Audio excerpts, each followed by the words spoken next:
नमस्कार, स्वागत है आपका बुलेटिन के special segment CM highlights today में। मैं हूं आपके साथ शिवा। देखिए हमारे साथ कि कैसे मुख्यमंत्री डॉक्टर मोहन यादव की पहले मध्य प्रदेश को बदल रही हैं। Mohan moves, MP improves.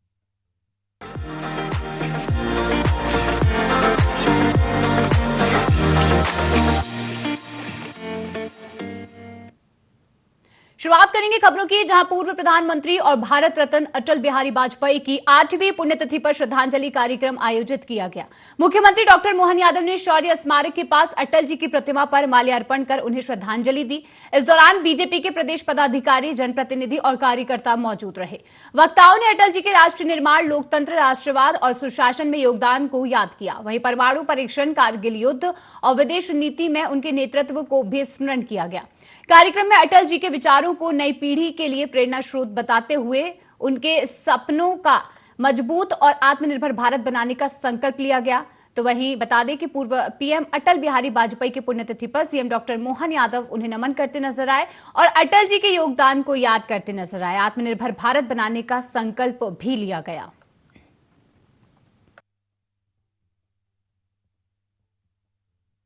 आज भारत रत्न हमारे अपने राज्य के लाल स्वर्गीय अटल बिहारी वाजपेयी जी की पुण्यतिथि के अवसर पर आज इस कार्यक्रम में हमारे प्रभारी doctor Mahendra Singh ji, MLC member माननीय उत्तर प्रदेश, खासकर आपका लंबा प्रशासनिक और संगठन का अनुभव रहा है। हमारी सारे के सारे पदाधिकारीगण और मैं आपके माध्यम से आज अटल जी के उस स्वरूप को हम स्मरण करते हैं। एक ऐसा राष्ट्रभक्त नवयुवक जो आजादी के पहले, आजादी के बाद तक का देश और नई पीढ़ी के लिए अपना जीवन कुर्बान करते हैं।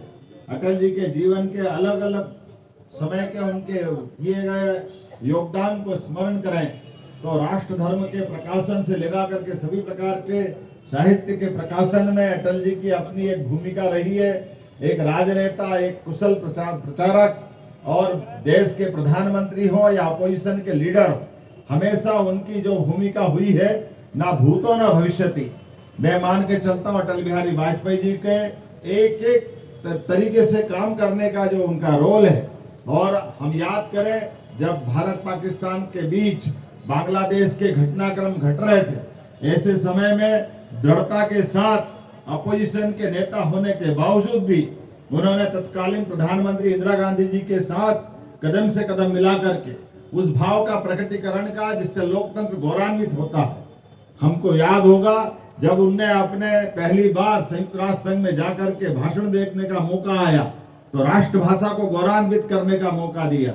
जब वो विदेश मंत्री बने तब ऐसा लगा था कि चूंकि संघ और जनसंघ के बाद से कई सारे मामलों में शंकित रहते थे हमारी पार्टी के प्रति लोग, लेकिन माननीय अटल बिहारी वाजपेयी जी ने पहली बार पाकिस्तान के साथ जो व्यवहार संवाद का प्रारंभ करते हुए जो अनुकूलता दिखाई। भोपाल के बोट क्लब में राजा भोज नेशनल सेलिंग चैंपियनशिप का भव्य समापन हुआ, जहां मुख्यमंत्री डॉक्टर मोहन यादव ने कार्यक्रम में पहुंचकर विभिन्न वर्गों के विजेता खिलाड़ियों को सम्मानित किया। 11 से 16 अगस्त तक चली इस प्रतियोगिता में 100 से ज्यादा राष्ट्रीय और अंतर्राष्ट्रीय खिलाड़ियों ने हिस्सा लिया और अपर लेक की लहरों पर शानदार प्रदर्शन भी करते नजर आए। प्रतियोगिता के प्रदर्शन के आधार पर खिलाड़ियों की राष्ट्रीय रैंकिंग तय होगी। तो वहीं कार्यक्रम के दौरान मुख्यमंत्री ने वंदे मातरम को लेकर कांग्रेस पर भी निशाना साधा और राहुल गांधी और सोनिया गांधी पर अपमान करने का आरोप लगाते हुए कांग्रेस से माफी मांगने की मांग की है।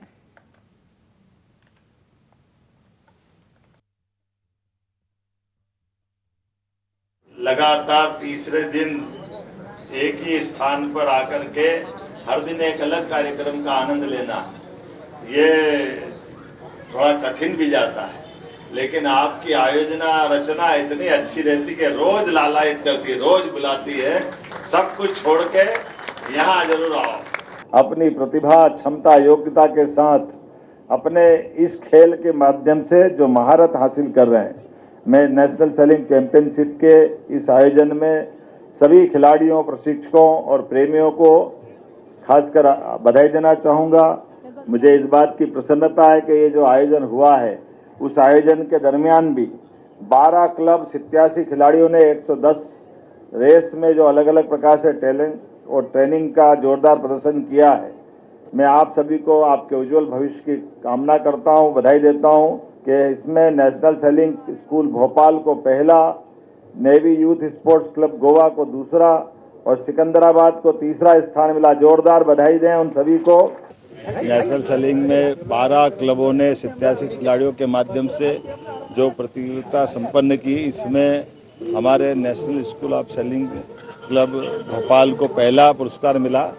और जिस प्रकार से मध्य प्रदेश का मान सम्मान बढ़ रहा है पूरे देश और दुनिया में, अब कोई सा ऐसा गेम नहीं है जो ओलंपिक में हो या एशियाड में हो या कॉमनवेल्थ में हो, हर एक स्थान पर कोई न कोई हमारा खिलाड़ी जिसमें बड़ा पदक जीता जा रहा है उसमें मध्य प्रदेश का खिलाड़ी जरूर होता है। मैं बधाई देना चाहूँगा अपने स्पोर्ट्स डिपार्टमेंट को। पहली बार स्वतंत्रता दिवस के लाल किले की परेड से भी जिस गीत को सम्मान मिला, दुर्भाग्य से कांग्रेस के नेताओं ने उस दिन को कलंकित करने का काम किया। मैं उसकी निंदा करता हूं और उम्मीद करता हूं कि कांग्रेस के नेताओं को तुरंत माफी मांगना चाहिए। मुख्यमंत्री डॉक्टर मोहन यादव ने कांग्रेस के वरिष्ठ नेताओं द्वारा राष्ट्रगीत वंदे मातरम के कथित अपमान की निंदा की है। उन्होंने कहा कि नई दिल्ली में वंदे मातरम के गायन के दौरान बाधा पैदा की गई, जो कि निंदनीय है। और मुख्यमंत्री ने कहा कि स्वतंत्रता दिवस पर प्रधानमंत्री नरेंद्र मोदी ने लाल किले की प्राचीर से वंदे मातरम का पूरा गीत गाया। उन्होंने कहा कि वंदे मातरम वही गीत है जिसे आजादी के मतवालों ने गाते हुए अपना जीवन देश के लिए कुर्बान किया। डॉक्टर यादव ने राहुल गांधी और सोनिया गांधी से कथित अपमान के लिए देश से माफी मांगने की मांग की है। उन्होंने उम्मीद जताई है कि कांग्रेस नेता अपनी गलती स्वीकार कर जल्द ही माफी मांगेंगे।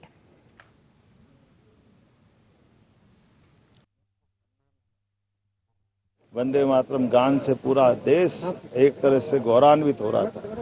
पहली बार स्वतंत्रता दिवस के लाल किले की परेड से भी जिस गीत को सम्मान मिला, दुर्भाग्य से कांग्रेस के नेताओं ने उस दिन को कलंकित करने का काम किया। मैं उसकी निंदा करता हूं और उम्मीद करता हूं कि कांग्रेस के नेताओं को तुरंत माफी मांगना चाहिए। भोपाल के मानसरोवर डेंटल कॉलेज में पूज्य संत श्री दादा गुरु महाराज के सानिध्य में युवा संवाद कार्यक्रम का आयोजन हुआ। मुख्यमंत्री डॉक्टर मोहन यादव ने छात्रों से संवाद किया और उनके सवालों के जवाब दिए। मुख्यमंत्री ने कहा कि भारत दुनिया का सबसे युवा देश है और सरकार ने वर्ष 2027 को युवाओं के नाम किया है। उन्होंने छात्रों से पढ़ाई के साथ समय प्रबंधन और नियमित व्यायाम पर ध्यान देने की अपील की है। मुख्यमंत्री ने कहा है कि प्रदेश में एमएसएमई, कुटीर और लघु उद्योगों को बढ़ावा दिया जा रहा है, जहां रोजगार के अवसर बढ़ाना सरकार की प्राथमिकता है। और उन्होंने कहा कि युवाओं को नौकरी मांगने वाला नहीं बल्कि उद्योगपति बनाने की दिशा में सरकार काम कर रही है।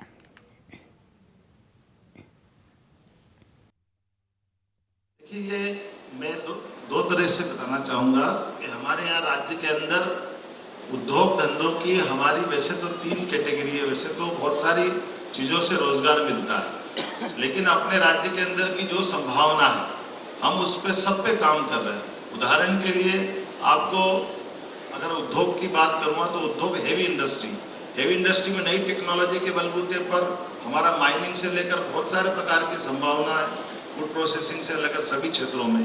लेकिन ये एमएसएमई अर्थात लघु मध्यम इकाई अगर आप लगाने जाते हो या कुटीर उद्योग लघु उद्योग तरफ चलोगे तो हमने रोजगार परक उद्योग के लिए अगर जैसे आप अंदाज लगा लो कि आप रेडीमेड गारमेंट्स की इंडस्ट्री में आप लगाना चाहते हो तो हमारा प्रयास है बिजली, पानी, भूमि, रजिस्ट्रेशन का शुल्क, लगाने वाली लागत के ब्याज की छूट वो तो हम देंगे ही, वो सब इंडस्ट्री में देते हैं। लेकिन लेबर आधारित अगर रोजगार देने वाली इंडस्ट्री अगर आप लगाते हो तो प्रति लेबर 5,000 रुपये महीना 10 साल तक भी हम देने को तैयार है, ताकि रोजगार पर कामों को बढ़ावा देना ये हमारा सबका काम है। उद्योगपति का उद्योग चले वो अलग बात है, लेकिन वहां वो रोजगार देकर बाकी लोगों की जिंदगी अच्छी कर दे, इस पे हम काम कर रहे हैं। और उसमें भी खासकर बहनों को काम मिले। आपको ध्यान होगा लाडली बहनों को हम 1,500 देते हैं, लेकिन लाडली बहना अगर इंडस्ट्री में रेडीमेड गारमेंट्स में या इस प्रकार से काम करे तो उनको 5,000 रुपये महीना हम इंडस्ट्री में देने को तैयार है, क्योंकि बाकी डिफरेंस अमाउंट उद्योगपति दे देगा। तो एक लाडली बहना को 10,000, 12,000, 14,000, 15,000 तक कमाने का उनको मौका मिल जाता है। बल्कि अभी तो हमने और संशोधन कर दिए। आपकी जानकारी के लिए लेबर एक्ट में आज संशोधन करा माननीय मोदी जी के लिए जोरदार ताली बजाएं श्रीमान नरेंद्र मोदी जी के, जिन्होंने इतने सारे प्रकार से बदलाव कराए, उस बदलाव को हमारी सरकार ने अंगीकार कर लिया। लेबर एक्ट ये कहता है कि एक व्यक्ति 8 घंटे काम करेगा, कोई बात नहीं, तो 8 या 24 3 पाली करेंगे तो 24 घंटे काम कर सकते कोई इंडस्ट्री। लेकिन अगर किसी ने कहा मैं 8 की जगह 12 घंटे काम करता हूँ, 10 घंटे काम करता हूँ, तो अगर वो 12 घंटे काम करके 4 दिन में 848 अगर वो पूरा कर लेता है तो 3 दिन उसको घर के लिए मिल जाते पूरे। कोई गांव वाला हो तो गांव चले जाएगा, कुछ काम करके आ जाएगा। तो हमारी सरकार ने ये भी कंसीडर कर लिया है कि अगर वो एक्स्ट्रा टाइम भी काम कर रहा है इंडस्ट्री में, तो लेबर एक्ट से उसको ये भी मदद मिल जाए कि वो अपने दोनों तरह के काम कर पाए। हमारी एक कानून जनता की सुविधा के लिए होना चाहिए, जनता की मदद के लिए होना चाहिए, उसकी क्षमता योग्यता का सदुपयोग करने के लिए होना चाहिए। इसलिए हमने ये भी गुंजाइश दी है। तो उम्मीद करेंगे उद्योग के माध्यम से जो रोजगार मिल रहे हैं, मुझे इस बात की प्रसन्नता है, जब से हमारी सरकार बनी पूरे देश में सबसे तेज गति से उद्योग लगने वाला कोई राज्य है तो मध्य प्रदेश है। हमें इस बात की प्रसन्नता, और भोपाल तो और भाग्यशाली है। इंदौर दौरे पर पहुंचे मुख्यमंत्री डॉक्टर मोहन यादव ने अन्नपूर्णा क्षेत्र में अपना काफिला रुकवाया, जहां मुख्यमंत्री ने कावड़िया बाबू पटेल से मुलाकात कर उनसे चर्चा की। बाबू पटेल नर्मदा जल लेकर उज्जैन स्थित महाकाल मंदिर की ओर जा रहे हैं। बता दें कि मुख्यमंत्री ने कावड़िया से उनकी यात्रा और धार्मिक यात्रा को लेकर जानकारी भी ली, और इस दौरान मुख्यमंत्री का कावड़िया से आत्मीय संवाद देखने को मिला। तो सीएम ने काफिला रुकवाया, जहां कावड़िए बाबू पटेल से चर्चा करते नजर आए और मुख्यमंत्री का कावड़िए से आत्मीय संवाद नजर आया। मुख्यमंत्री डॉक्टर मोहन यादव ने इंदौर चिड़ियाघर पहुंचकर देश के पहले वर्चुअल चिड़ियाघर का लोकार्पण किया। इस दौरान उन्होंने 14D और 360 डोम थिएटर के साथ डिजिटल जंगल सफारी का भी अनुभव लिया।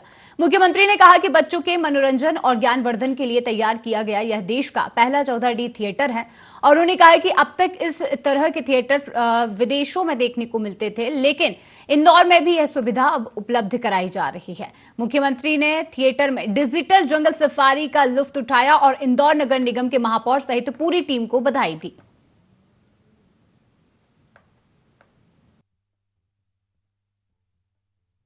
हमारे अपने जू के पास डिजिटल जू चालू हुआ, जहाँ 4D के नाम से ये अद्भुत एक अनुभव भी रहेगा। जो विदेश में कई और जगह होता था उससे अच्छा हमारे अपने पोर्ट इंडी अंदर ऐसा लगता है कि जैसे हर एक स्थान पर वो अद्भुत अनुभव है। मैं अपनी ओर से नगर निगम के महापौर और उनकी पूरी टीम को बधाई दूंगा। तो ये शासन का एक पैसा नहीं लगा है, लेकिन शासन को आय जरूर हो रही, और वर्तमान के युग में जब नया डिजिटल जमाना चल रहा है, ऐसे में डिजिटल युग के माध्यम से अतीत के वो डायनासोर के ज़माने से लगा करके एक तरह से वो ट्रेन का भी जो अनुभव है वो अद्भुत है। हमारे लिए बैठे बैठे पानी समुद्र का कब आ जाता पता ही नहीं चलता, और ऊपर से ट्रेन से जैसे नीचे गोते लगाते हैं कि लगता है कि भगवान बचाए तो ठीक है। मेरी अपनी ओर से ये अच्छा अनुभव कराने की बजाय इंदौर के दशहरा मैदान स्थित गार्डन में पूर्व प्रधानमंत्री भारत रत्न अटल बिहारी वाजपेयी की 25 फीट ऊंची प्रतिमा की स्थापना के लिए मुख्यमंत्री डॉक्टर मोहन यादव ने भूमि पूजन किया। नगर निगम द्वारा स्थापित की जाने वाली यह प्रतिमा अष्ट धातु से तैयार होगी, जिसकी लागत करीब 1 करोड़ रुपए बताई गई है। प्रतिमा अन्नपूर्णा सुदामा नगर लिंक रोड पर स्थापित की जाएगी और इसके आसपास के सौंदर्यीकरण पर भी करीब 1 करोड़ रुपए खर्च किए जाएंगे।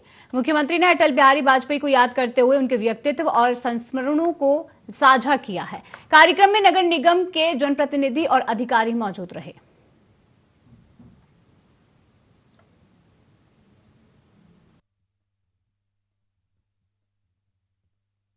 सच में विकास के मामले में आज के दिन का चयन करके महापौर जी और भारतीय जनता पार्टी की स्थानीय सरकार ने जो निर्णय किए हैं, सच में वैसे तो इंदौर स्वच्छता, सेवा, सुशासन का सिरमौर है। इंदौर से मध्य प्रदेश में सच में नई तकनीक और नवाचार की गंगा बहती। आज फिर यहाँ नया नवाचार का एक चिड़ियाघर के अंदर महापौर जी आपको बधाई।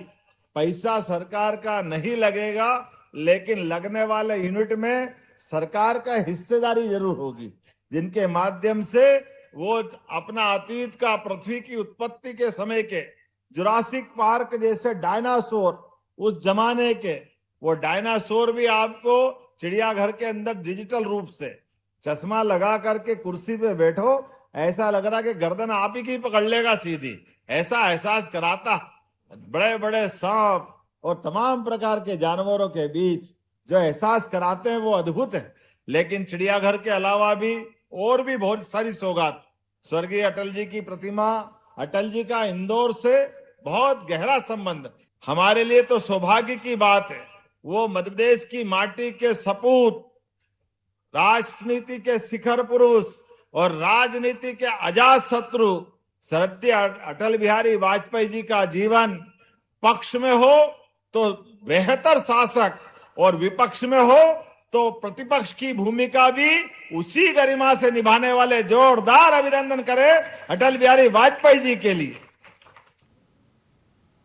और अब वक्त ब्रेक का, जल्द लौटेंगे ब्रेक के बाद।